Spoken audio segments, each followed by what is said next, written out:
bem? Estamos aqui para mais uma aula e hoje nós iremos falar sobre o vestuário nos tempos bíblicos, como que eles se vestiam e qual era a regra direcionada ao tipo de renda que eles tinham naquela época e a partir de então entender como funcionava as vestimentas deles. Então vamos lá? Aqui eu estou me baseando por esse livro, tá bom? De Ralph Gower. A tradução foi por Neide Siqueira, Usos e Costumes dos Tempos Bíblicos. Nós iremos começar falando sobre o vestuário. Aqui na página ao lado, não sei se você consegue visualizar melhor, eu vou também representar em forma de imagem no vídeo. Aqui funciona mais ou menos a vestimenta para os homens naquela época. O guarda-roupa deles era um guarda-roupa básico. Por exemplo, era utilizado uma tanga, talvez, que ficava abaixo da túnica, e também eles usavam alguma forma de cobertura para a cabeça. Os calçados e o casaco era opcional, não era obrigado. As variações que ocorriam neles, nesse padrão, durante os dias bíblicos, ficavam no terreno das cores. Ou seja, eles separavam conforme a ordem de colocação. Fariseus utilizavam uma cor e assim sucessivamente. Então eles conseguiam mudar o tipo de pessoa, o tipo de posição através das cores, do material e do estilo, ao invés das provisões básicas, pois a roupa naquela época ela se adaptava melhor a um clima, no caso, vocês sabem que o clima naquela época era um clima quente, né? Por exemplo, Paulo ele usava a túnica presa na cintura por um cinto e era como uma metáfora de vida para dizer que ele tinha um estilo de vida simples, um estilo de vida básico. Então, Paulo jogava uma túnica, colocava o cinto e pronto, já estipulava o seu estilo de vida. A roupa debaixo deles, quando usada, era uma tanga ou um saiote. Por exemplo, em João 21:7, Paulo usava uma tanga quando ficava nu ou despido, quando ele ia pescar no barco juntamente com a sua família. Já Jesus, em João 19:23, irá relatar que ele foi crucificado somente com uma tanga. Pois, como vocês podem observar, os soldados já tinham retirado a túnica de Jesus e já tinham lançado sorte sobre ela. E como funcionava a túnica? A túnica ela era a peça essencial, tanto de homens como para mulheres. Só que eles eram feitos de 2 pedaços de material, costurado de forma que ficasse horizontal à altura da cintura. Quando eram tecidas listas no material do tear, elas caíam verticalmente no tecido acabado. A túnica ela era como um saco, em muitos aspectos. Havia uma abertura aqui em V na cabeça, que era feita em 2 laterais e uma abertura aqui no braço. O material ele podia ser feito de lã, linho ou até algodão, segundo a cada tipo que a pessoa decidisse. As túnicas que eram feitas de pano de saco ou de pelo de cabra, elas eram desconfortáveis, então eles só usavam isso em época de luto ou de arrependimento, como o período de Jó. Jó usou esse tipo de túnica naquele período porque perdeu tudo, família, né? Enfim, as túnicas masculinas, elas eram quase sempre curtas e coloridas, olha o detalhe. As dos homens eram coloridas e eram curtas. Já das mulheres, elas chegavam até o tornozelo e elas eram azuis. Só que tinha um bordado no decote em V. O que dava para indicar a aldeia ou a região do usuário. Então, olha aqui um detalhe, né? Era contrário, dos homens eram coloridas e das mulheres eram azuis. A túnica, por exemplo, usada por Jesus foi uma túnica diferente, porque ela não tinha uma costura central, ela era uma túnica feita sem costura. E todas as vezes quando eles compravam uma túnica, geralmente eles não cortavam o V, para mostrar que a túnica estava nova, que a roupa estava nova e que eles podiam ajeitar da maneira correta. Além da túnica, eles também utilizavam a questão do manto, só que o manto era mais para os ricos, e quando ficava muito frio, né? E assim, eles colocavam a túnica e depois colocavam o manto em cima da túnica. Então, o manto, ele era feito de duas formas. A primeira forma era no campo, e a outra forma, e essa forma realizada no campo, eles enrolavam material pesado de lã ao redor do corpo, costurando na altura dos ombros e abrindo as fendas somente para a passagem dos braços. O manto, ele era a única forma de proteção para eles, né? Por causa do frio. Só que todas as vezes quando os empregados pegavam o manto para utilizar, durante a noite eles tinham que devolver para o seu senhor. Era uma ordem dada que eles não podiam ficar com esse manto. O outro tipo de manto era o manto vestido frouxo com mangas largas. Quando ele era feito de seda, em traje de galo, né? O indivíduo rico jamais poderia sair de casa sem ele. Por exemplo, os fariseus, eles usavam franjas azuis na orla de seus mantos, a fim de que outros vissem que eles guardavam a lei. Tanto que depois Jesus veio falar sobre essa prática deles de exibicionismo, né? Querer dizer que somente eles cumpriam a lei, como em Mateus 23:5. Então aqui, eles tinham um jeito peculiar de se vestir para distinguir.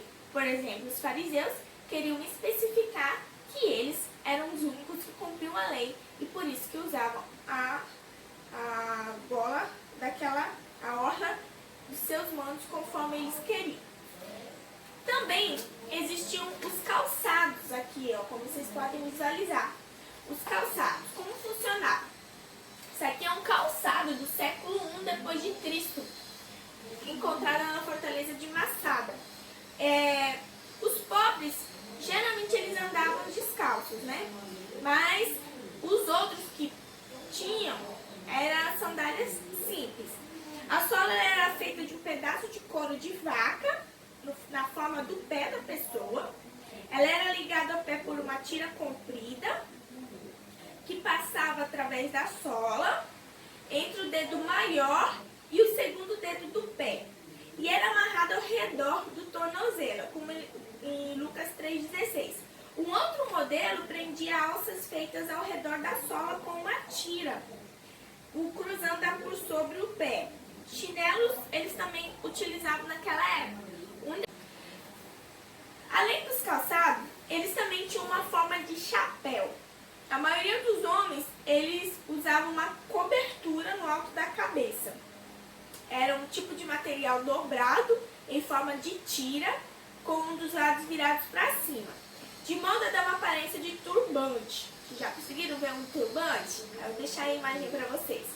As imagens usavam um quadrado, já as mulheres, elas usavam um quadrado de material dobrado para proteger os olhos e que caía sobre o pescoço e ombros. Então assim, elas cobriam completamente o rosto delas por causa do sol.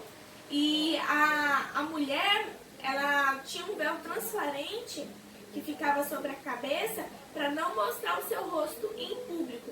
Só o marido que podia ver a face dela. Por exemplo, quando a primeira vez que Rebeca se encontrou com Isaac, nessa feita, ela colocou um véu e cobriu o seu rosto ao se encontrar com Isaac.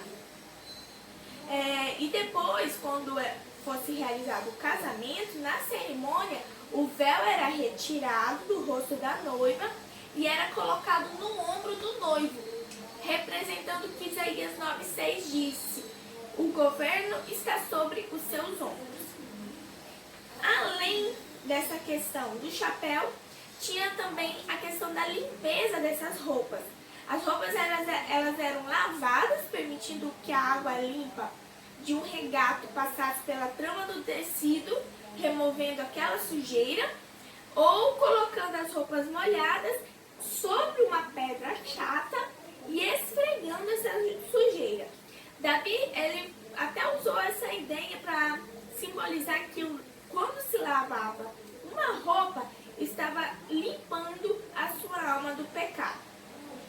O sabão que eles utilizavam naquela época era óleo de oliva, feito de óleo de oliva ou de alcali vegetal. Além da limpeza de roupas, tinha também o vestuário básico deles.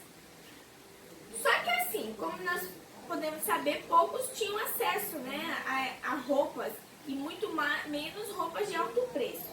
Por exemplo, os pobres naquela época só tinham uma muda de roupa. Então, era comum eles trocar uma pessoa por um par de sapato, como em Amós 2,6. E foi praticamente revolucionário dizer ao povo que desse as túnicas de reserva, como fez a João Batista.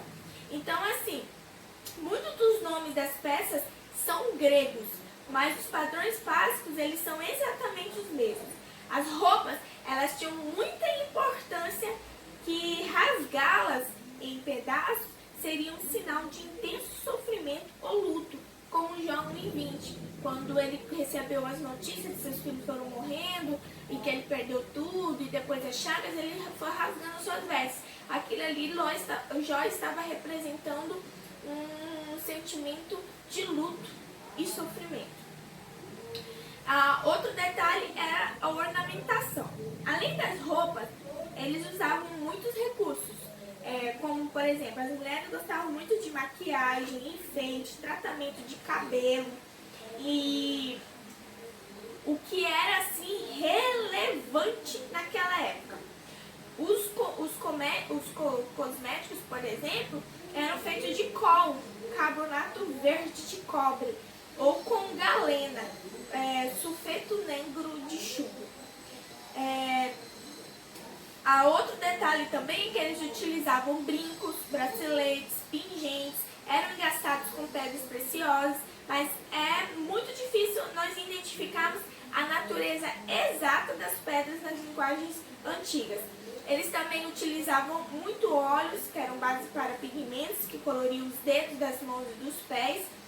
Os cosméticos, eles poderiam ser aplicados com os dedos ou com uma pequena espátula de madeira. Os homens usavam frequentemente um anel no dedo ou numa corrente ao redor do pescoço, mas esses anéis serviam mais para selar do que como decoração. No dia, por exemplo, do Antigo Testamento, ter o cabelo comprido era um sinal de honra. Então nós vemos aqui que eles cuidavam muito pela aparência, pela vestimenta, quem tinha dinheiro tinha sandálias, tinha um manto para se cobrir, então, e era separado por cores as roupas conforme a qualificação daquela pessoa. Mulheres com cores azuis, homens coloridas, e quando eram fariseus tinham azul incluso na vestimenta. Então, assim, nós vemos que cada cultura foi se modificando com o tempo. Hoje, se nós vemos um homem com uma vestimenta, tipo um vestido, nós já iríamos estranhar, porque a nossa cultura hoje é diferente. Então, cada lugar tem o seu tipo de cultura com a sua peculiaridade. E nós vamos fechar aqui com alguns versículos fixando melhor. Primeiro, as roupas masculinas e roupas femininas. Em Deuteronômio 22:5 diz: não haverá traje de homem na mulher, e nem vestirá um homem em roupa de mulher, porque qualquer que faz isso, a abominação é ao Senhor Deus. Como ela era básica naquela época, como já falamos, ela era idêntica tanto para homens como para mulheres, exceto que a do homem era geralmente mais curta, na altura do joelho, e a da mulher era mais longa, na altura do tornozelo e azul. A proibição de trocar as roupas aconteceu por causa do estímulo sexual que ocorreu na religião canaanita. Segundo, o casaco 7:3, que diz: Israel amava a José mais do que a todos os seus filhos, porque ele era filho da sua velhice, e fez-lhe uma túnica de várias cores. Aqui nós temos um episódio em que José ganhou uma túnica feita de muitas peças. As peças adicionais eram provavelmente mangas compridas, que atrapalhavam quando havia serviço a fazer. Quando as mulheres usavam mangas longas e largas, elas as amarravam atrás do pescoço para que o braço ficasse livre. Isso indicava que José não devia fazer trabalho pesado. Ele era o herdeiro escolhido para governar a família, o que trouxe inveja para os seus irmãos, porque enquanto seus irmãos iam ao trabalho, no campo, ele estava lá perto do pai cuidando das coisas da casa. Terceiro, o manto e a túnica. Mateus 5,40 diz: E se alguém quiser processá-lo e tirar-lhe a túnica, deixe que ele leve também a capa. Lucas 6,29 diz: Ao que te ferir numa face, oferece-lhe também a outra. E ao que te houver tirado a capa, nem a túnica recuses. Aqui Jesus não entendera mal e não estava se contradizendo. No primeiro caso, Jesus falava sobre o tribunal que podia tirar a túnica, mas não a capa da pessoa. No segundo caso, nós temos um ladrão que iria roubar primeiro a roupa de cima, que era valiosa. Como vocês podem observar aqui, a questão do manto, né? O manto era muito bem feito, justamente para eles poderem se proteger do frio. Terceiro, cobrindo a cabeça das mulheres. 1 Coríntios 11:10 diz: Portanto, a mulher deve ter sobre a cabeça sinal de poderio por causa dos anjos. As mulheres respeitadas daquela época, elas andavam com a cabeça coberta e usavam um véu fora de casa. Somente as prostitutas é que mostravam a face e exibiam o cabelo para atrair os homens. Então, assim, naquela época, a mulher não podia se exibir o seu rosto nem o seu cabelo, se fosse uma mulher respeitável. A armadura de Deus, descrita em Efésios 6, nós temos aqui 10 e 11, o episódio em que Deus diz: Nos demais, irmãos meus, fortalecei-vos no Senhor e na força do seu poder. Revesti-vos de toda a armadura de Deus, para que possais estar firmes contra as astutas ciladas do diabo. Aqui nós temos um episódio em que Paulo pede para que nós, cristãos, todos aqueles que professam uma fé, se vestisse como uma roupa usada pelo soldado. Ele usa a espada, usa a couraça, usa o preparativo para os pés, usa o bracelete. Então, assim, aqui o próprio Paulo faz uma comparação onde os soldados romanos naquela época tinham sandálias pregadas com taxas grandes, e ele usa uma descrição de que para derrubar o diabo temos que ter todas as estruturas preparadas no nosso corpo. E por último, os trajes do sacerdote. Em Êxodo 28, é muito extenso, né? Não tem como nós lermos aqui, mas depois você pode ler. E também em 1 Samuel 2:18 e 19, que diz: Porém Samuel ministrava perante o Senhor, sendo ainda jovem, vestido com um éfode de linho, e sua mãe lhe fazia uma túnica pequena. E de ano em ano la trazia quando com seu marido subia para oferecer o sacrifício anual. Os sacerdotes, eles usavam uma roupa de linha sobre a parte de cima da túnica. Talvez eles usavam isso para manter limpa, chamada estola. Não sabe o significado ao certo.